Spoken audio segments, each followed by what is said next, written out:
Welcome to Printrbot Live. I'm Brooke, CEO, founder of Printrbot. This is Dave. You can't see him. He's back there. He's got a new hat. He looks really good. He's doing jury duty this last week. So we thank Dave for his civil service. Civic duty. I love it. Anyway, welcome. Wanted to first apologize that I say we, it's all me. I canceled last week. And I'm going to tell you why. Been working on my yard, and my wife's pretty excited about it, so instead of get a shower and come here and do a show, which I wasn't really ready for, instead I stayed with my wife and we worked on our yard, and we were very happy. So had some neighbors over after we were done. So anyway, good to be back last week. I actually miss it when I don't do it for a week, so I got a lot to talk about, but I'm going to go fairly fast because I've got pork waiting for me at home. My wife's making pork sandwiches. Worked in the yard again today. So anyway, this week, let me tell you what my week's been like. I've been printing like a madman since last week about this time to yesterday was silent because I was doing other things. But I wanted to show you. Autodesk AU is in Las Vegas, and it's Autodesk University. And Garen is the guy that has been working with us, on a project that's really cool. When you go into the booth, it's like you're on the manufacturing floor. You have laser cutters. I have laser cutters. And CNCs. I have CNCs. 3D printers. I have 3D printers. And there's even a CNC Other Mill. I think they're called something different now. Brie Pettis actually bought Other Mill. And you can Google it and read about it. I'm actually glad to see him back in the makerspace. But they have a really cool CNC that's very precise, that uses the same Tiny G firmware that we use in our Simple Pro, but for PCB milling. So he puts all those together into this project. This is only a couple of pieces. But this is the piece that I'm contributing, and this was printed by Garen on his Pro, and so we're going to feature the Pros at the show. Just send a couple of them, and they'll be printing parts. Now, they're going to give away 500 of these speakers. So it's CNC wood by Pocket CNC, really cool product. Check them out. 3D printed parts. You could do it on anything, but they did it on Printrbot. And PCB that was designed and prototyped on another mill, and laser cut. I forget what laser cutter company, but it's a U.S. company. Can't remember. But anyway, that's the grill, and so you end up with this cool thing that it was actually made by, I think, all the manufacturers. The PCB, I think they might have went to China to do 500 boards, but really cool that you can do something, a complex project. Based on, like digital manufacturing stuff that you can buy and have in your makerspace or school or hackerspace. You can even own them yourself. But this type of thing was never really possible before, so it's really cool that Garen's doing this, and I'm glad we're a part of it. So this is the part that I've been printing, and it's funny because Garen is a pro. He's really good at modeling. And he knows, by the way, the whole deal is Fusion 360 can design for all of those manufacturing needs. It can do files that are ready to go on all of those machines, which is really cool, one software project. That's what we use. So all of my bots were designed in Fusion 360. I think this one, going back a few years, Brian would use Inventor when we did CNC stuff. He would prototype with the pathing for CNC right out of Fusion. So anyway, but this is the part. And it's funny because Garen, he has one of my printers, but I looked at it and thought, well, it's going to be kind of hard to print. But I didn't realize how hard to print because we need 500 of them. And this little lip right here on the top was an overhang. And, it prints like this, and so you've got these little overhangs on the bottom, and it, kind of lowers the quality. You know how it is when you print these curves that are greater than 45-degree angles. So we came to an agreement that I could change the model a little bit. So I changed this model a little bit to make it print a little easier because I was doing a lot of cleanup, and even on the one that he printed, you can see that he scraped away some overhang droop, and I wasn't real happy, happy with that. But the new model that I did, it's really cool because you can just print it on the Pro. I've got some simples and plays also printing, but you can print it and there's no cleanup. You just snap it off and it's pretty much ready to go. Some of the machines, I'm going to talk about machine maintenance here in a second, but some of the machines, the more you print, the more you see, ooh, this machine needs a little more retraction for whatever reason. I'm going to talk about getting your machines tuned up. But it's been really fun to print 500. So I printed 500 of these parts, but he needs, there's another model that has a curved back. To save time, they did 400 of them with a flat back, or maybe it's a flat front. No, I think it's a flat back. But the original model kind of had a curved back, and so there's another model that on the back of the 3D print, it's curved, and it looks kind of sexy. So we're going to do 100 of those. I'll do a bunch more. So I need to get to printing those, get those out, maybe tomorrow, maybe Monday. So anyway, lots of print farm action. It's been since Kickstarter, since I've done a print farm, and I forgot, how painful it is to get one going. That's the real pain, because I'm grabbing all these bots that are like refurbs. There were some that we just pulled off the shelf that we were going to sell as refurbs, but oddly, the refurbs haven't been selling real well. I think people are nervous. Why do you think that is, Dave? Putting you on the spot, I know. Yeah, I mean, nervous. Sometimes people get printers and they don't do what they expect when they're brand new. And of course, the first inclination is that it must be broke. Yeah, so some people, if you're new to 3D printing is still hard. This makes it easier than ever, I believe, but 3D printing is hard, and so sometimes when they get a brand new printer that's not refurbed, and by the way, a refurb is like this. It might have been Amazon just couldn't sell them and we bought them back. So they didn't actually go to a customer, but we feel the need for the confidence of shipping it out to a customer. We'll take it back out and go through it and make sure it's still printing perfect and everything works. So there's some refurbs that haven't even been touched. There's others that have within the warranty period. What is the warranty? 60 days. So 60 days. And if you can imagine if somebody gets one out and they find out 3D printing's hard, they won't print a lot on it. And they may even damage it when they print it. Like they didn't do the auto level, they don't read instructions. Ugh. I want to stay positive. But anyway, sometimes you can do damage to the printer because you didn't follow instructions. So we'll fix those things like it's new and put them up for sale in the refurb. So if you go to our Printrbot.com, there are refurbs for sale at a reduced price. It's the plays, it's the old simples. There's some really great deals there. And they're great machines. In fact, they're so good that I can print perfectly with them in my print farm. And it's awesome. So I don't know what I'm going to do now that I have 25 printers. Some of those are my own little print farm that I'll keep. But there's probably a dozen that I'm going to have to decide now, Dave. What do I do? Do I sell those as refurbs? I'll tell you, they're tuned up and they print awesome. They have a few printing hours on them, but you know. Anyway, but the print farm has been fun. It's a little bit frustrating getting going because every printer has a personality, and I want to talk a little bit about printer maintenance in a second. But I got one other thing that I want to say. In the print farm, I've got old ones, like I said, and I've got some Simple Pros. And let me tell you, the biggest learning from me printing 500 parts in a few days. These Simple Pros are absolute beasts. I mean, these guys were the champions. And I knew this was the best printer that we made. It's got great equipment. It's the follow-on to the old Simple. But using these old Simples, they take a little bit of tuning. And you can even see on this one, this fan that originally shipped with it was kind of lackluster. But we went to this blower fan with this weird-looking add-on, so it doesn't really look like it belongs, but it works a lot better. From the point that we started selling these, we've changed extruders a couple of times. My preference now is the gearhead.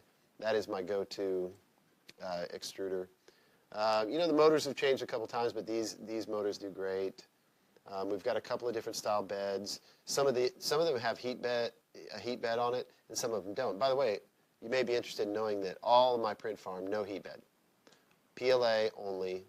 In black, which is the hardest filament, it's like if you're painting a car, if you paint in glossy black and these parts end up fairly glossy, this one is kind of matte, so he has a little different temperature, maybe it's different filament, but they end up kind of glossy, and so when you have glossy prints, it shows the defects, or at least the resolution, the best. Oh, and he printed this I believe he printed this at 0.1 millimeter layer height, but it was just going so slow that I thought, well, let me print in 0.2. And I got to tell you, I printed all the parts in 0.2, and then later I thought, well, let me do 0.15 and see if that's a middle ground. Turns out they all basically look the same. So 0.2 is the low resolution for the Pro, but man, that Pro really, really performed. And so I have even greater confidence in that product after it just goes and goes and goes. Since it has that touch screen, it's nice because you don't have to do the micro SD card dance. I could do this in my sleep now. I can take an SD card, plug it in, erase everything, empty the trash. It's a Mac. Drag down the new file, copy it so I know what file's on there. On one of the copies, I rename it auto0.g, eject, wait a couple seconds, pull it out, go back, put it in, power cycle. That's the SD card dance. This is like, I power cycle these just in case there was any problem. So I'll just go on off when it boots up. I hit this is my print, open, print. 2 button pushes and I'm off, and I don't even watch. I just leave and it's printing perfect parts. These just would never fail. To be fair, there was one a couple days ago that did, oddly, the middle print would get kicked off. So the outer 2 were fine, but right at the very top there was something happening. I didn't look at it. But anyway, the point is these guys outperform these by a factor of 2 to 1 easily. Easily. Now these have 0.4 nozzles. These have 0.3. So, I mean, there's that. These have linear rails. These have round bars. But I am not sorry that I don't sell the old Simple anymore. It was a great, great printer. Loved by many. Very, very, very simple indeed. This is more complicated, but it performs so much better. Anyway, I love the touchscreen, not having to worry about doing the SD card dance. So, Simple Pro did really well. Now, that brings me to a little shout out to Make Magazine. Make Magazine just did its digital fabrication issue. It used to be called the 3D Printer Shootout, and they've been doing it for a few years, but it's finally dropped. Now, I haven't got the physical, paper magazine yet, but they sent me a link to the digital download, and I guess my wife must have bought it because I was able to sign in and read it on hers. And we put this in, and it always makes a manufacturer nervous because, months ago, we were finally just getting the heated bed upgrade, going.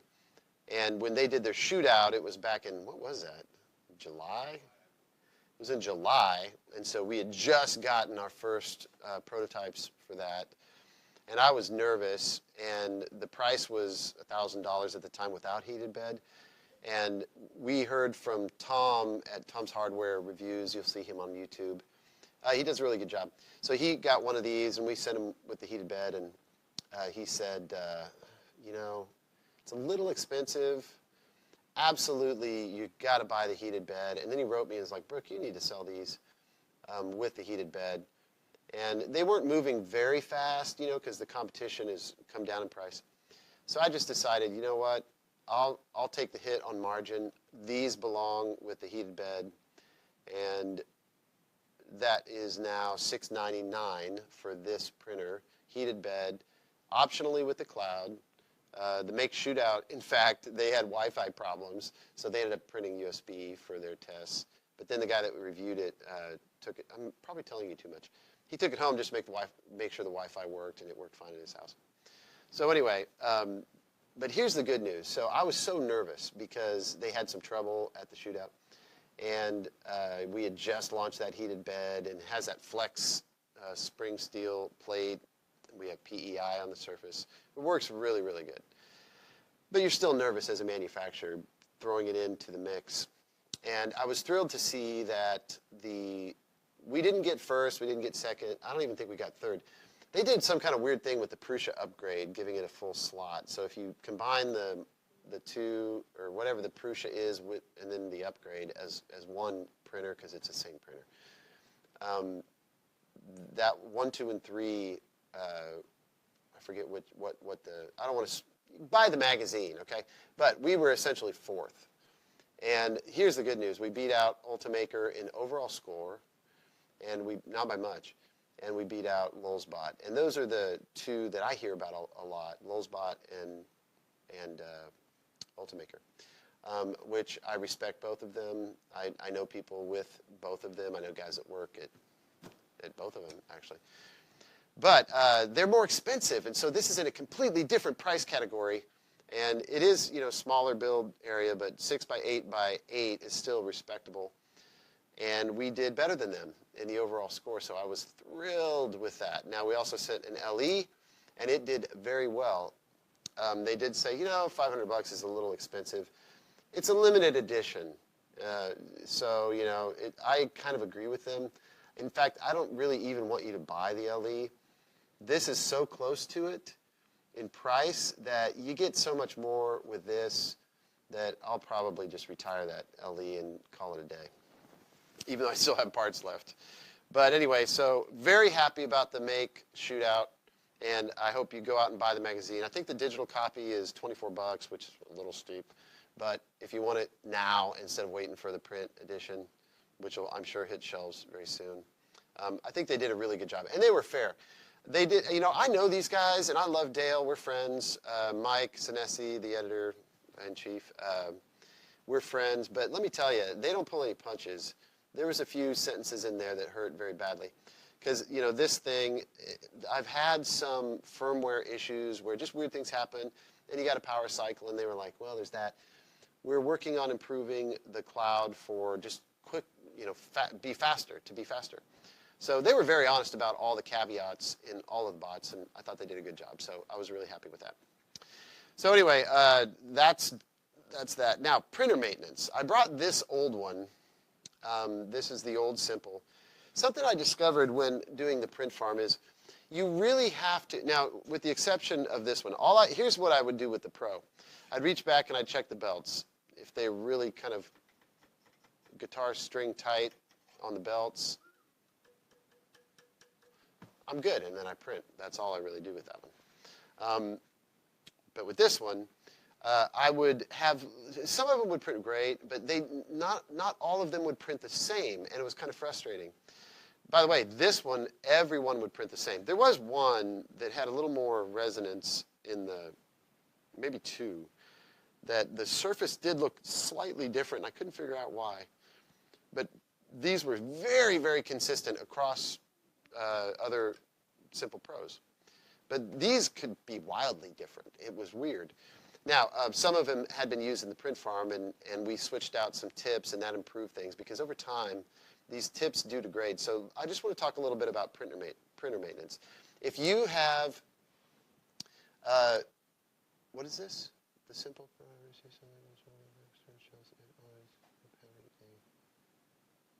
Somebody's making a comment on the.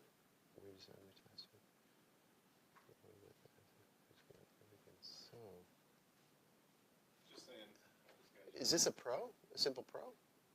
How did he switch the G2 with an F6? Something about the G2 is messing up my exteriors. Yeah, so we got a guy that maybe experienced the same thing that one printer had. Had some resonance in the exteriors, but he was making a comment. You know what? I'm not going to, that's too detailed to go into. So if you're the guy that left the comment, we can talk offline about that. Anyway, where was I? Oh, printer maintenance. So I did find out that if you're getting weird things with the print, the first thing that I would do is order a new tip from us. How much are they? $8 for this guy? Well, for the 13 inch, yeah, they're $8. So for the 13S, they're $8. For the ceramic, if you have a ceramic hot end, we're trying to get rid of all of the tips. They're $1. So order 12. But the tips do, what's that? Oh, I said people are doing that. Yeah, people are. We're completely getting rid of the ceramics. You will have no help from us very soon with those ceramics because they're just old, and we need to get rid of the old stock. So the tips are $1, so buy them up. A lot of different sizes. But the tips do degrade over time. Plastic is really abrasive, and it will, the hole that's perfectly sized when you get it, over time it'll get bigger. And so what I did was I ordered, they're expensive, some pin gauges that are very precise. There's like 40 or something in a box, and you pay dearly for it, but you can actually take the tip when it's clear of plastic and see how big the drill hole is in the tip. And I found that they drift up 0.1, 0.2, 0.3 millimeters, and so that'll completely screw up your slice. And so that was the first thing that we would do. I did notice too that across all of the printers, you sometimes get, like you set it at, because I would slice for each model. I would slice one of the models for play because of the bed size. And I'd slice another one for the simple, and I'd slice another one for the pro. Well, I wouldn't slice it, I would just upload the model. So we had 3 different slices, essentially. And all of them were the same layer height, 2 different tip sizes. But so we would change the tip, and then eventually I thought, you know what, some of those old ones had ceramics on it. Let's get rid of the ceramics. I want them to act exactly the same. So this is, you probably don't have a print farm, but I'm just telling you what we did. So if it had a ceramic, we'd switch it over to the 13S because they perform differently. And so I got all of them doing that. And then I noticed that some of them didn't have a fan shroud, so I added, this is the only one with this funky blower fan. So I left all the simples and the plays with their stock fan configuration, and they performed well. But these perform better, these simples, with the printed fan shroud. Since they were refurbs, we ask you to print that fan shroud when you get the machine, and so they didn't have it on. But as soon as I put the fan shroud on, the texture on the outside was much better, so that's really a must. By the way, the default fan shroud that we link to, what I do is I clip out about a 1/2 inch so that the hole on the end is actually a little bigger. So I just take some dikes and I clip out the tip of the stock fan shroud for the simple, and it performs a little better, less back pressure. But anyway, so all the simples were identical. That's the first thing. All the plays were identical. But I still saw some of the printers that were a little bit tired, the ones in our print farm especially, the plays and the simples. They had been working months and months and months and months on end, just constantly printing parts for, we have a few printed parts that we ship with some of our products. So I started inspecting them, and so here's what I did. The first thing I would do is I would clean the bars, and I would oil the bars. That's a really good idea, and noticeable difference. I'd always tighten the belt. There were occasions at which some screws just got loose, like especially the one to check is the set screw on your Acme rod. We have upgrades for this Acme rod, this 1/4-16 Acme rod on the old printers to upgrade to the 4-star. I didn't do that on any of them because they really print good even with this. They're faster and easier to deal with when they have the 4-star, but I didn't want to do it on 20 or whatever it was, 18 printers, something like that. So I'd clean and oil the bars. I would tighten any loose screws, and I'd look for them. I'd go around, tighten everything. I would check the set screws in both, well, I don't think I had any that were loose here, but I've had some people say that this one is loose. It's really the Z coupler, so I'd tighten up that Z coupler. Most importantly, I would check calibration, and I actually checked it at all. XY usually doesn't move at all, so I didn't need to adjust any XY calibration, so that was probably a waste of time. Z is also fine. If you've got something weird happening in your Z, it's probably the set screw, your Z coupler, or there's some kind of interference. I had a couple with Z-wobble. I was able to get that out by doing the trick where you just loosen your motor screws, go all the way to the bottom. Not a lot of room to work down here. And then when it's at the bottom, you can tighten them. And then if the motor was slightly off, I mean very minimal, if it was just, there's a little play in those holes. So I would like bring it all the way to the bottom where it was loose, and then I would tighten them so it was perfectly aligned. And that did good on a couple. Here's the thing that surprised me, the belts. So we do get these belts from China. They're not the super high cost belts. There's different grades of belts. By the time you get one that's like really, really, really good, you're spending a lot more. And so these belts are so cheap. I noticed that, and I've had some of these printers like 3 or 4 years. These belts do need to be replaced. They actually round off a little bit on the teeth, but they got brittle. And some of the zip ties, I would tighten, and then bloop, the zip tie would break. So I had to, on this one, I had to take it all apart to put new belts on and get a new zip tie on there. So most of the time, though, I'll say that tightening the belts really cleaned up the print and putting the fan shroud on. So I just wanted to make a couple of notes about what you should do. And also, it's very imperative that you calibrate your your extrusion. Some of the older printers, there was actually a manual process that we used to, I say we, my machinist, in some older drive gears, where there was a slight variation between the size of the OD, the outer diameter of the drive gears. So when we ship them, we'll just put in, like on these old simples, I think it was E96 or something like that. You really need to dial that in because none of them were exactly right. So if you dial that in, then you can use your extrusion multiplier to dial in how your print looks. Because if it over extrudes too much plastic, it'll start to pile up and you get those bottom layers that are kind of wavy. And if it's under extruding, you'd really have to under extrude quite a bit. It'll be too thin, and like the solid layers are kind of like, they look like a weaved material where there's little holes in it. That's under extrusion. So that extrusion has such a big impact. And in fact, on these prints, not on the pros are fine, but on these, I actually ran the extrusion multiplier at 0.92 to 0.95.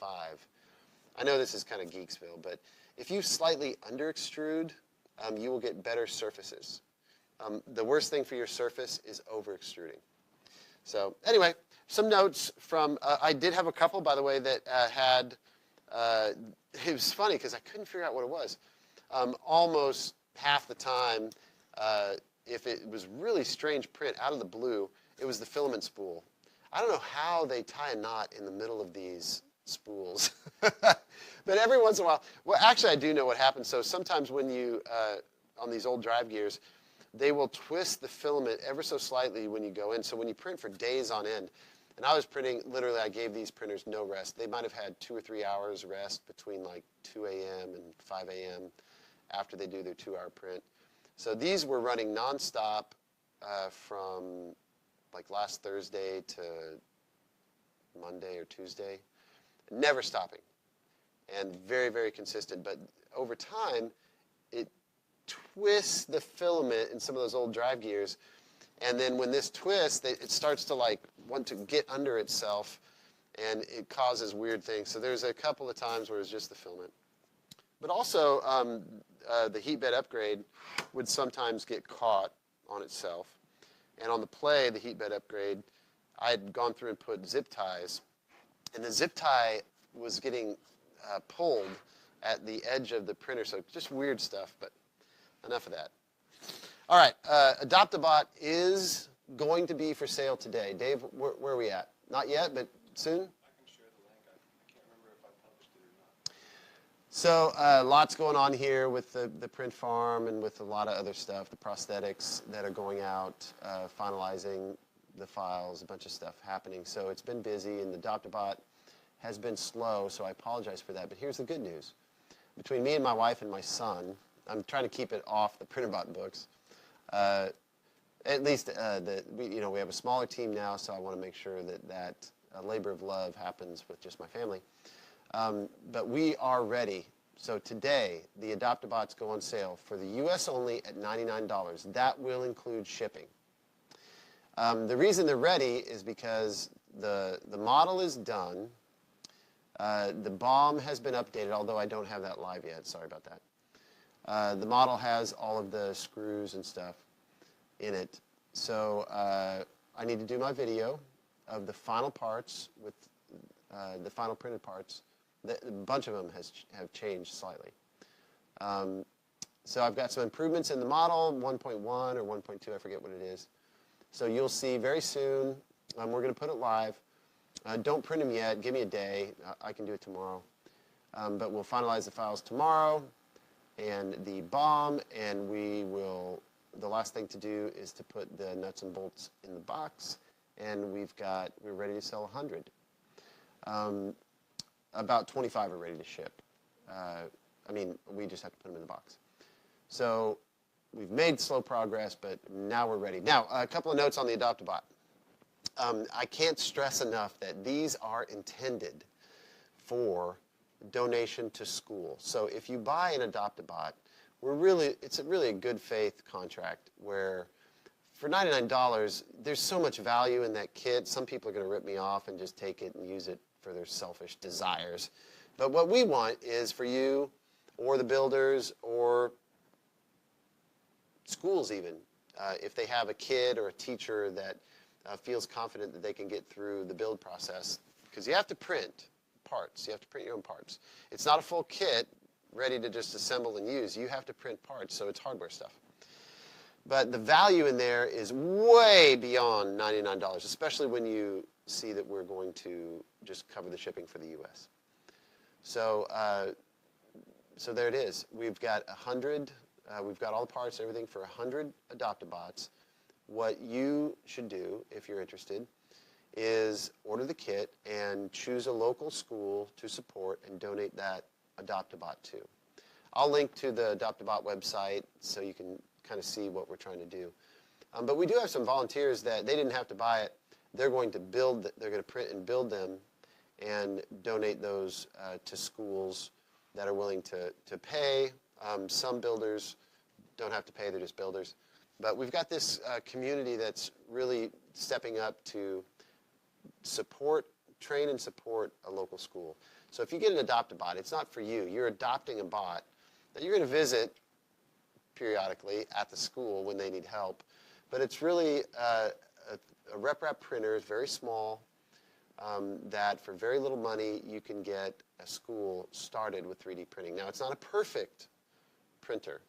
This is a far better printer. I mean, if you want to just hit the ground running in your school, this is the one. Now, make sure your Wi-Fi is good, because I've had a couple schools that are like, I can't get it to work. I said, take it home. Take it home. And try your Wi-Fi at home. And I had one guy apologize to me. He was like, I'm so sorry.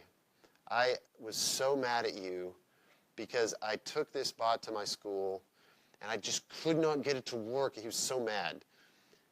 And then I just said to him, well, take it home. And he took it home, and he wrote me back and said, I need to apologize. It worked perfect at home. I guess my Wi-Fi at school is something weird is going on. So it's now the IT guy's problem. But anyway, this is a much better printer. But the Adopt-A-Bot is neat because kids get a build. They can design new parts. There's upgrades. They learn how it works. You know, nothing's sacred. Rip it apart. Fix things. There's instructions on how to build it, the full design files. It's a RepRap. You can make it a different size. It's just really cool. But schools need community members to help support them, and that's what we're doing with Adopt-A-Bot. All right, so printer belt update. I'm going to get this off the table. And I want to tell you about the printer belt. All right. This is the 6x6 version, and it does not have the actual belt on this. This is actually version 3. So it's funny because I posted that blog, and I was like, I am so clever. I did this XY thing with this long belt and one motor, and it's awesome. But I also changed the design where the metal gantry now reaches across the X. It used to reach across the Y, which actually made the Y lighter because the linear rail and the metal, they didn't have to move up and down, work against gravity. And also adding the E-chain and some of the other parts added some weight. So it was actually this vertical, well, it's kind of uphill, movement was just too much for one motor. So we changed, I don't know if you can see that. Oh, there's a screw. No, it's a PEMSER.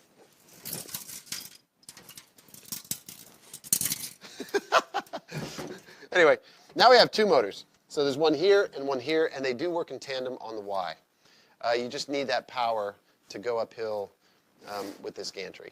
So, and the nice thing is, I'll show you on the 12x12 printer belt, it's actually needed, so that extra power. So we had to do some redesign stuff. And also, I designed this printer belt, excuse me, and then I handed it off to Mark, I like to call him a junior engineer. He's great. He puts up with the mess that I make in Fusion 360 and makes things sane. But he thought I intended to use some of the metal thickness that I had chosen, which it actually started as I was going to laser cut some parts, so I had like 1/4 inch metal everywhere. The wrong choice. So this is version 3 mainly because of the one extra motor, and the metal is now sized correctly.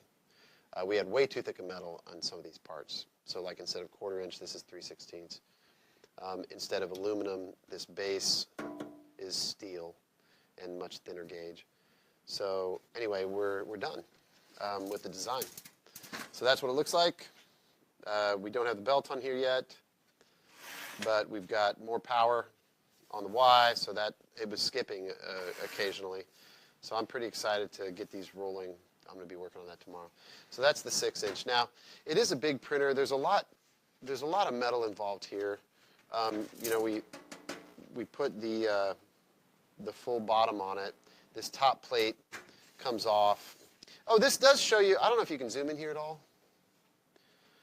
I've never done this, and I didn't even think it would work, but it ended up being pretty clever. Check this out. So the heated bed, you can see the screw holes for the PCB heated bed here. This is all one piece of metal, but we've limited the thermal transmission of heat between this center square and the rest of the top of the bed by just doing cutouts with the water jet. So there's only about 1/4 inch, probably less, 3/16. It's probably 1/4 inch. Here, and here, and here, and here. So there's only less than 1 inch of material that even carries any thermal transfer over to here. So while this is completely hot and running at the right temperature, you can put your hand here, and it does not get warm. Now aluminum, this is aluminum. It is a good conductor of, heat. So it just dissipates. It's really cool. And you can see that the heat bed is up at the top here, and it does cool when it goes back here. This actually stays quite cool. So when the part does traverse, it takes a long time, because this is the Z. So imagine how slow the Z moves on a regular printer. By the time it gets here, it's cold before it reaches the end, and then just kind of peels itself off and then drops. So I'm really, really happy with this design. So now that it's done, I'll do some printing, make sure everything works. These printed parts, there's some printed parts here. Those will go out to be machined. And these parts that we made in-house, and our press brake, which folds metal, is like, if it's a 1960, I'd be surprised. This is a very old press brake, and it's very finicky. They used to make NASCAR race cars, but it's very primitive. The place that we get Microform Precision in Sacramento, they will do a fantastic job folding all these. They'll be just more precise. And they're going to do the metal. So we're going to send out a prototype to be done at Microform Precision. Only one. If it checks out, we're going to start producing them. But I'm going to release this printer a little differently than I have in the past. Even the guys that signed up early that are going to get these for beta, there's just a handful, they're going to get the actual production model, no betas. They're going to get the one as it will ship. And when I ship to them, we'll be ready to sell. So I'm just taking my time to make sure it works. I want to vet this printer. It's so different that I just don't want to throw it out there. Like maybe I did with the Smalls or the LE. Like we hadn't done a lot of printing on those. But they're so similar to the old Simple that I didn't really feel it necessary. This is very different. All right, so that's that. Look at the size of this thing.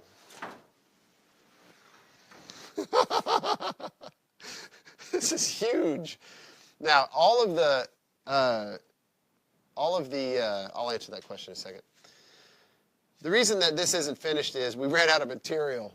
This printer is large, and we've been doing a lot of prototyping. We've used up a lot of metal on our water jet lately, so we ran out of 3/16, or maybe that's 1/4 inch. I don't remember. But so we don't have the bed here. But this thing is large. Look at that. Can you imagine? This is sort of a desktop printer. I mean, I could crawl through this thing. It prints 12 inches wide by 12 inches tall and infinity, which isn't really true, but you know what I'm saying. You can do long parts. So this is a behemoth. It's not cheap to make. Won't be cheap to buy. But it is a beast. Look at this thing. It's so funny. But all of the design files are identical except for these supports. And I actually think it looks pretty good with these supports. In fact, I was thinking today, you know, the spool holder will be at the back. It'll be up here somewhere because that's really the best place for the spool to be, right in the center. So it'll come off the back. I don't even have that for you. You can see where it bolts in. These holes at the back here will have a spool holder. These have the same holes. But anyway, so the spool will be back here. I could have made it a cube, but I have to use this plane for the linear rails. So it just makes sense as a triangle. So anyway, that's the first time the world has seen the 12 by 12 printer belt, at least the frame. So next week, hopefully we'll be able to illustrate it printing. So there's that. But I wanted to line up these on the table to show you, it's not really the fall line, it's the winter line of printers. So Black Friday's coming up, and we're just a little bit shy of verifying the printer belt model by Black Friday. So these just aren't going to be for sale by Black Friday. At least I don't expect them to be. Because we want to vet these really, really, really good. So these two models will probably drop between Black Friday and Christmas. But before the end of the year, these will be for sale. This one's already for sale. This will be the bread and butter for a long time because the price is lower, and a lot of my customers, they want a lower price. This one is $1,500, and this one is $29.99. This one here is it lacks a lid and a door. But this is the Printrbot Plus Pro. And this one is special. So why, when I have a printer belt, why do I want to do this? Well, it's a different style of printing. And so the traditional way of printing is here. And this one will be for, you know, larger models, people that have the need for a conventional printer, one thing at a time. But the special thing about the Plus Pro will be all metal hot end, no Teflon liner. And it's just really cool what Carl's done. He's got this hot end that goes all the way up to, I forget, 450C. So it can print Peak and Ultim. And it'll come from us with that hot end, the Ubis 13S high temperature, HT. So it's not the high flow, it's high temperature. It also does high flow, by the way. But this one will print stuff that nobody else can print. Heated bed, it's an AC heated bed. It is the printer board. It will have, I'm going to come around the front, Dave. One thing you don't see here, the difference between this and the prosthetics I've shown is the prosthetics have the LCD panel up here, and for a couple of reasons I didn't want to do that. So we're actually putting the LCD panel down here, and it'll just be a traditional. We're not going to go with the G2 right now. It's going to be the F6 board. So we're making a little metal thing right here. So you can put in a full-size SD card, dial up your file, and print. You can also connect to USB, but this is, the Z is off the back there. This is our, it'll look nicer than this, but you have a, full-size SD here, so you'll be able to stick that in from the side, so it has to pop out. And it will have a lid, and it will have a acrylic door. So that'll be a killer machine. I love this one. So that's our lineup. By the end of the year, you'll see the Printrbot 6x6, the Printrbot 12x12, the Simple Pro, of course, the Plus Pro, and then down here, I don't have a full one, but this is the kit. This is the frame that will build the, help me out, Dave, 5400 is what we're calling it, just to stop fighting Jeff at Create O&P, who's selling it. But he's going to order some of these and sell it. He's doing some modifications to it, but I'm going to sell it as a kit. And it will not come with this extrusion. I will show you how to order this extrusion from Faztech. And everything that you see here, you will order yourself, so I don't have to mark it up. And I won't have to charge any margin on this. So what you will get is a flat plate with the XY carriage, and then the Z stage fits back here. A couple of bolts there, a couple of bolts here. You're good to go. So you will put it together yourself. You'll order this yourself. So it's kind of a weird one. That's why I don't even have one to show you in its completion. We shipped one out recently, and this one's being built for a guy in Canada. Those are the printers that I have for sale, and of course the Adopt-A-Bot. That's the winter lineup. So that's it. I said it was going to be short. It's not really been short. Sorry, Dave. But do we have any questions at all? More comments than questions. Just Okay. people saying, "Whoa, sweet, that's big." Yeah, that is big. No kidding. Look at this. You could almost print. This is probably 14 inches wide. Yeah. Yeah, you're not going to be taking this one on the plane. That's for sure. But yeah, so anyway, thanks for being with us this week. Look forward to seeing you next week with some printing printers for sure. But have a good week, man.